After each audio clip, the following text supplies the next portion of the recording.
Assalamualaikum warahmatullahi wabarakatuh. Selamat pagi teman-teman. Semoga semuanya dalam keadaan sehat dan tetap semangat. Di pertemuan kali ini saya akan mencoba menyampaikan materi sikap kritis dalam menghadapi tantangan globalisasi.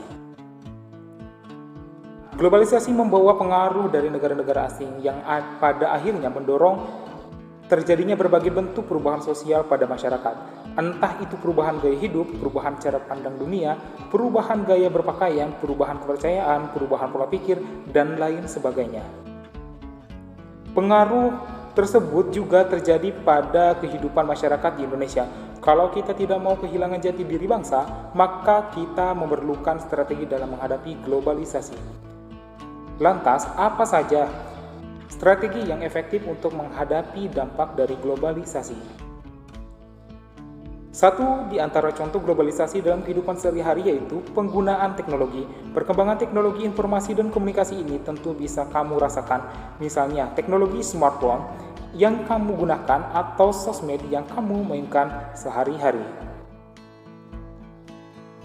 Dengan teknologi, kamu jadi bisa berkomunikasi dan mengetahui berbagai informasi dari berbagai negara di luar negeri. Sayangnya, kecanggihan teknologi informasi ini juga menimbulkan dampak buruk, misalnya menyebabkan hoax beredar yang semakin mudah. Sementara di bidang pembangunan, globalisasi juga ikut mendorong terbentuknya kota dan wilayah industri di negara-negara lainnya. Negara-negara di dunia saling bersaing dalam memajukan kota-kota pusat mereka yang menjadi sentral ekonomi negara mereka. Alhasil, masyarakat desa pada akhirnya banyak yang bermigrasi ke kota karena mengharapkan kehidupan dan pendapatan yang lebih baik. Inilah mengapa globalisasi berdampak buruk dalam bidang budaya bangsa. Namun, di balik berbagai dampak buruk yang ditimbulkan, globalisasi juga memiliki dampak positif. Sebagai contoh, pada pendidikan, dampak positif globalisasi di bidang pendidikan sangatlah terasa di era sekarang ini. Misalnya, terjadinya pertukaran pelajar dari Indonesia ke luar negeri untuk memajukan sistem pendidikan di Indonesia.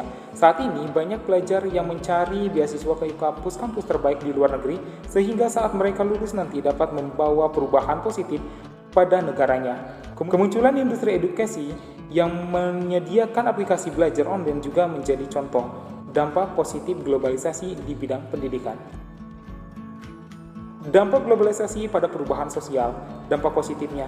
Yang pertama, mengubah tata nilai dan sikap. Globalisasi mendorong terjadinya perubahan tata nilai dan sikap masyarakat karena pengaruh dari tata nilai dan sikap masyarakat negara lain. Masyarakat yang terjadi rasional dapat merubah jadi rasional karena pengaruh masyarakat negara lain. Kedua, meningkatkan taraf hidup yang lebih baik. Dengan perkembangan teknologi yang semakin canggih, kehidupan masyarakat jadi lebih mudah, lebih efisien. Yang ketiga, membentuk masyarakat yang lebih terbuka pada perubahan dan unsur-unsur pembaharuan. Dampak negatif. Pertama, mengikis rasa nasionalisme. Dengan masuknya pengaruh budaya asing dan ide-ide yang sebelumnya asing dari luar negeri, banyak masyarakat Indonesia yang terkikis rasa nasionalismenya. Yang kedua mengakibatkan konsumerisme. Dengan kemudahan bertransaksi melalui e-commerce alias perdagangan elektronik, banyak masyarakat Indonesia yang terjebak pada konsumerisme. Yang ketiga, tradisi dan kebudayaan lokal. Masuknya budaya-budaya asing membuat banyak anak muda Indonesia yang tidak peduli lagi pada tradisi dan kebudayaan lokal. Strategi dalam menghadapi globalisasi yang bisa kamu terapkan. Dalam menghadapi globalisasi, sebaiknya kamu jangan bersikap antipati. Lebih baik kamu berpikiran terbuka dan melatih diri untuk melihat kesempatan-kesempatan yang dibawa globalisasi. Apalagi dalam menghadapi revolusi industri 4.0 yang sudah menjadi bagian dari globalisasi itu sendiri. Makanya, kamu mesti membangkitkan sikap kompetitif untuk mengejar ketinggalan dari negara-negara maju. Bersiaplah karena berbagai bentuk perubahan sosial bakal terus terjadi dan kamu hadapi ke depannya. Namun, jangan lupa juga untuk tetap berhati-hati pada berbagai informasi yang kamu terima.